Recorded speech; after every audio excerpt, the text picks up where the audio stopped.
नमस्कार मित्रों, मैं शशि भूषण मिश्रा एकलव्य एकेडमी के यूट्यूब चैनल में एक बार फिर आपका हार्दिक स्वागत करता हूं। मित्रों, सीटेट की परीक्षा बिल्कुल नज़दीक आ गई है और हमारी कक्षाएं सीटेट के प्रति लगातार चल रही हैं। इसलिए हम आपसे एक बार निवेदन करेंगे कि आप हमारे चैनल को अधिक से अधिक सब्सक्राइब करें, लाइक करें और शेयर करें। साथ में सीधे सीधे प्रश्न पे चलेंगे। पहला प्रश्न है कि समावेशी विद्यालय में आप अपनी कक्षा के दृष्टिबाधित, जो आंख से जो है अंधे हों, दृष्टिबाधित का मतलब हो गया आंख से अंधे छात्रों की आवश्यकताओं को कैसे पूरा करेंगे। विकल्प दिया है शिक्षण अधिगम की वैकल्पिक प्रणालियों और साधनों का प्रयोग करके। शिक्षण अधिगम की वैकल्पिक प्रणाली, ठीक।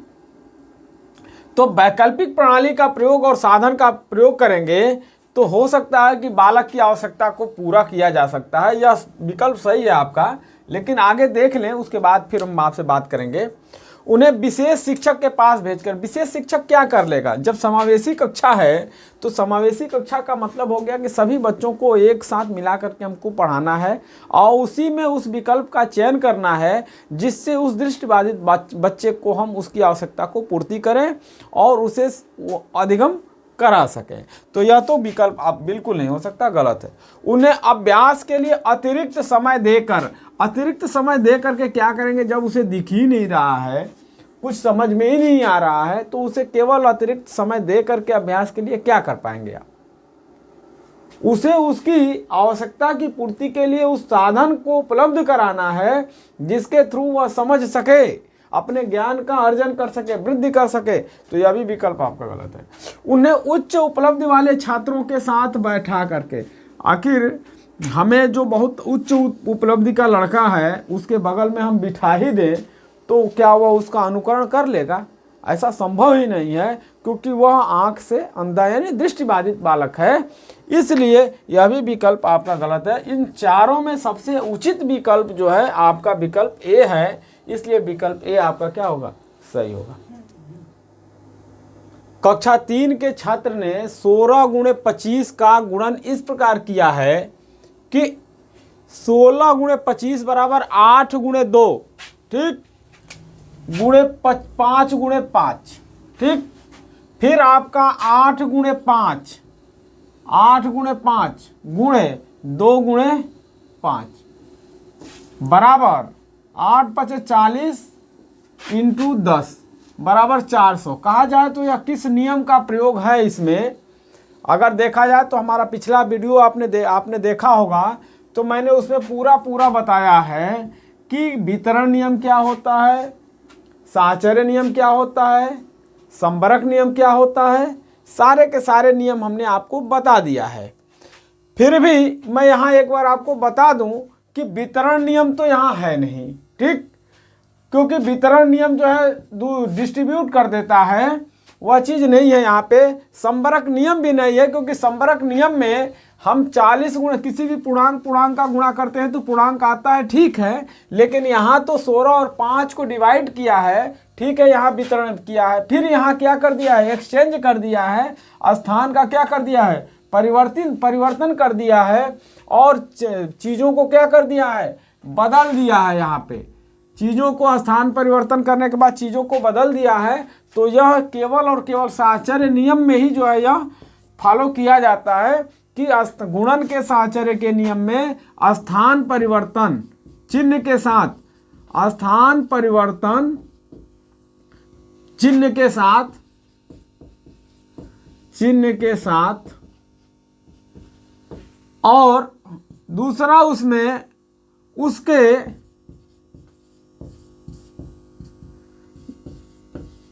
गुणनखंड में परिवर्तन, परंतु परिणाम में कोई परिवर्तन नहीं होता है। ये होता है साहचर्य नियम, हमने पिछले वीडियो में भी आपको बताया है। तो यहाँ साहचर्य नियम का पालन कर रहा है। पुनरावृत्ति तो हो ही नहीं रही है बार बार, क्योंकि यहाँ हर चीज़ जो है क्या हो रही है, बार बार बदल रही है। संवरक नियम है ही नहीं, वितरण नियम है ही नहीं, साहचर्य नियम। अगला प्रश्न है, निम्नलिखित में से क्या प्रारंभिक संख्या संकल्पना से संबंधित नहीं है? पहला कर रहा है वर्ग समावेशन, दूसरा कर रहा है संरक्षण, तीसरा कर रहा है मापन और चौथा कर रहा है वर्गीकरण। देखिए, संख्या संकल्पना में आपका मुख्य रूप से वर्ग, संरक्षण, वर्गीकरण, आकलन और पक्षांतरण, ये पांचों जो है सम्मिलित होते हैं। पांच के अलावा बाकी जो विकल्प नहीं है वही सम्मिलित नहीं है। तो आपका वर्गीकरण भी सम्मिलित है, संरक्षण भी सम्मिलित है, वर्ग समावेशन भी सम्मिलित है, मापन आपका विकल्प नहीं है। तो यह विकल्प जो है आपका संबंधित नहीं है, तो यहाँ नहीं दे रहा है, तो यही आपका क्या हो जाएगा, आपका विकल्प सी सही हो जाएगा। बाकी सारे के सारे गलत हो जाएंगे एक तरीके से कहा जाए तो, अतः विकल्प सी सही है। अगला है, निम्नलिखित में से कौन सा गणितीय प्रक्रम नहीं है? गणितीय प्रक्रम नहीं है तो हमने आपको बताया कि सबसे पहले है क्या क्या देख लें। है आपका मानस दर्शन है गणितीय प्रक्रम, आकलन भी है, पक्षांतरण करना भी है, आपका कंठस्थ करना गणितीय प्रक्रम नहीं है। तो ये क्या होगा, विकल्प आपका डी सही हो जाएगा। अगला है पांचवा, वान हेले के स्तर। वान हेले के स्तर जिस विकास की अवस्थाओं के संकेत करते हैं। वान हेले ने बच्चों की उस स्थिति के बारे में आकलन किया जब बच्चे रेखा खींच लें, किसी चीज का चित्र बना लें, वर्ग बना लें, आयत बना लें, या इन सब चीज़ों से किसी एक आकृति का निर्माण कर दे। अर्थात कहा जा सकता है कि वान हेले ने ज्यामिति के ऊपर रिसर्च किया। तो वान हेले ने स्पष्ट रूप से स्थानीय मान को कह नहीं सकते, उन्होंने स्पष्ट रूप से ज्यामिति में गया। तो ज्यामिति वाला सही हो जाएगा, भिन्न भी नहीं है, आपका ज्यामिति चिंतन सही है, विकल्प बी आपका सही है। अगला प्रश्न है, एक अध्यापिका कक्षा 4 के छात्र, कक्षा 4 का छात्र है और उसको काम दे रही है 25 टाइलों को सभी संभव आयताकार व्यूह में रचना करना है। जितने संभव हो रहे हैं आयताकार में आप बना लो, यानी उसके जो है मेंटल का जो है वो देख रही है कि वह बच्चा कर ले रहा है कि नहीं कर ले रहा है, और यदि कर ले रहा है तो उसको क्या क्या जानकारी है, शिक्षक किस बात की जानकारी लेना चाह रहा है, हम विकल्प से देखेंगे। क्षेत्रफल ठीक है, आयताकार है, वर्गाकार है, तो क्षेत्रफल निकलेगा, सही है। आपका गुणनखंड भी है, यदि लंबाई निकलेगी, लंबाई रहेगा और टाइलों की संख्या दी हुई है तो कितनी एक लंबाई में लगेगी, कितनी एक चौड़ाई में लगेगी, गुणनखंड भी होगा। परिमाप भी निकलेगा, लंबाई दिया रहे, चौड़ाई भी दिया है, परिमाप भी, विकल्प ए आपका सही है। लेकिन हम आगे विकल्प देखते हैं। क्षेत्रफल निकलेगा आपका, परिमाप भी निकलेगा, लेकिन आयतन नहीं निकलेगा। आयतन हमेशा जो है घनाकार वस्तुओं का आयतन निकलता है, आयतन ज्ञात किया जाता है।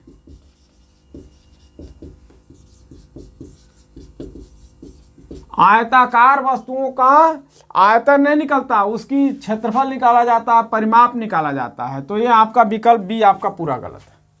विकल्प सी, क्षेत्रफल ज्ञात करेंगे, आयतन नहीं ज्ञात करेंगे, लंबाई रहेगी ज्ञात करेंगे, विकल्प सी भी आपका गलत है।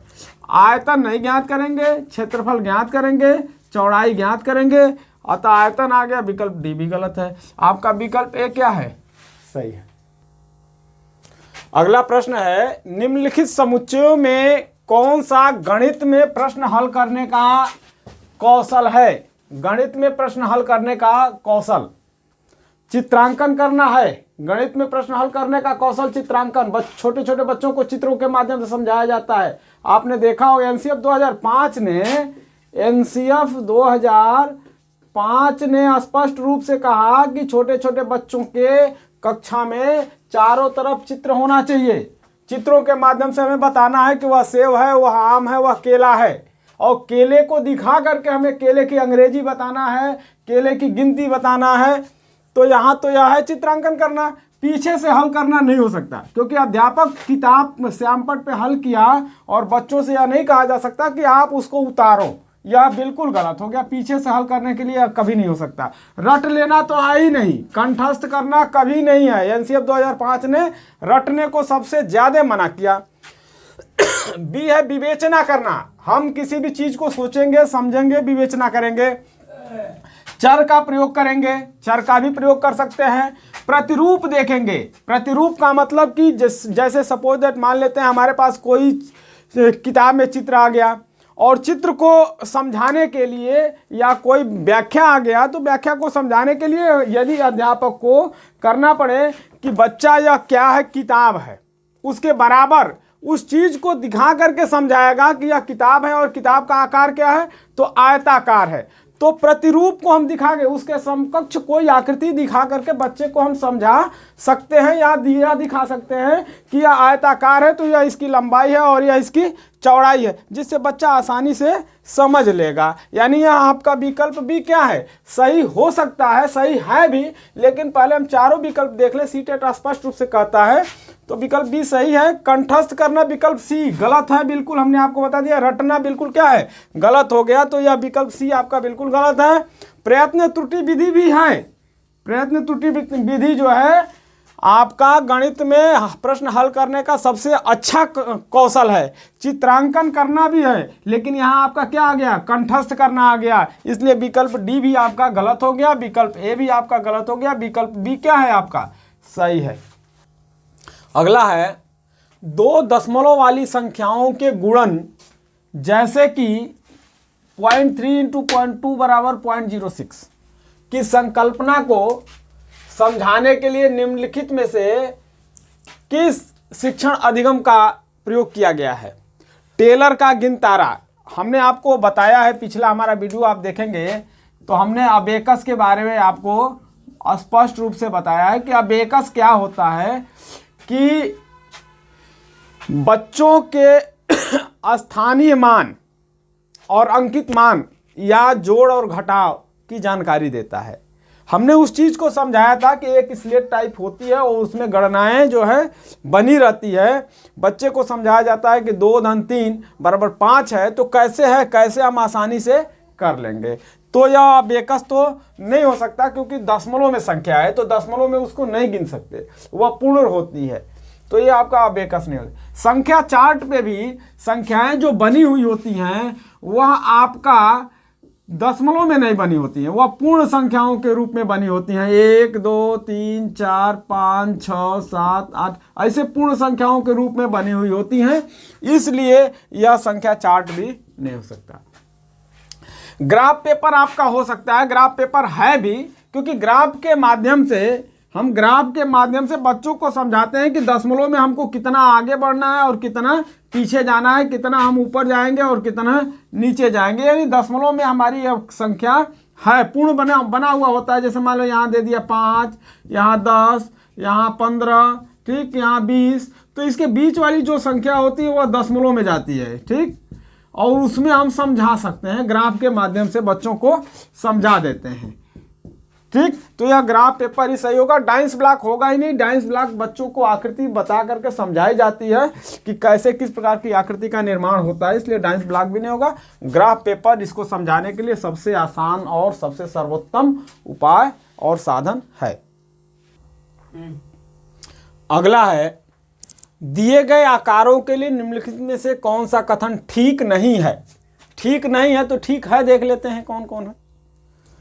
कह रहा है कि इनमें से सभी समांतर चतुर्भुज हैं, ठीक, यह भुजा बराबर है इस भुजा के, यह भुजा बराबर है इस भुजा के। जब समान अंतर पे जब कोई 2 भुजाएं जाती हैं तो यह भी समांतर भुजा है, यह भी समांतर चतुर्भुज है, ठीक, यह भी क्या है, सभी यह भी समांतर चतुर्भुज है, और यह भी क्या है आपका समांतर चतुर्भुज है। यह विकल्प आपका क्या है सही है, ठीक, है में, ठीक है में है, ठीक ना। यदि नहीं है रहेगा तो मैं नहीं कर रहा हूँ, अभी है में मैं समझा रहा हूँ। इनमें से एक समांतर चतुर्भुज नहीं है, यह भी समांतर चतुर्भुज है, यह भी समांतर चतुर्भुज है, ठीक। यह आयत है, ठीक, यह आयत है और कोई यह जरूरी नहीं है कि इसकी यह भुजा जो है बराबर होगी इस भुजा के और यह भुजा इस भुजा के बराबर है, तो आपका यह समांतर चतुर्भुज नहीं है। तो इनमें से एक जो है समांतर चतुर्भुज नहीं हो सकता है, तो यह विकल्प आपका जब नहीं है में नहीं होगा। इनमें से दो समांतर चतुर्भुज हैं, ये भी समांतर है, ये भी समांतर हो गया। इनमें से दो आयत है, यह भी आयत हो गया और यह भी आपका क्या हो गया, आयत हो गया। इसलिए आपका यदि यह भी होगा यह भी होगा, अगर ठीक है में, अगर ठीक नहीं है में अगर आप जाएंगे तो नहीं है में आपका क्या हो जाएगा, विकल्प बी आपका सही होगा। और विकल्प बी ही क्या है, इनमें से एक कथन ठीक नहीं है। अगला है, निम्नांकित पाई चार्ट में लाल भाग 40 है, ठीक, लाल भाग को जो है दे दिया है 40, यानी लाल भाग कितना है पाई चार्ट में 1/2। तो सफेद भाग क्या है, सफेद भाग कितना है 1/8। यदि 1/2 भाग बराबर कितना है 40, तो एक भाग बराबर कितना हो जाएगा 80, यानी यह पूरा का मान कितना हो जाएगा 80। तो 1/8 भाग बराबर क्या हो जाएगा, 1/8 भाग बराबर 80 भगा 8, या 80 गुणित कर लीजिए, 80 गुणा 1/8, ये कर दीजिए 8 दाम में 80 यानी 10। विकल्प आपका क्या होगा 10। देखिए विकल्प बी आपका क्या है, सही है। आज के लिए इतना ही मित्रों। मैं आपसे बार बार निवेदन करूंगा कि आप हमारे चैनल को अधिक से अधिक लाइक करें, सब्सक्राइब करें और अपने मित्रों में शेयर करें, क्योंकि एक आपका सब्सक्रिप्शन हमारे लिए ऊर्जा का कार्य करता है। हम लोग बहुत मेहनत करते हैं मित्रों, इसलिए मैं इस निवेदन के साथ कि आप हमारे चैनल को अधिक से अधिक सब्सक्राइब करें, लाइक करें और शेयर करें। धन्यवाद।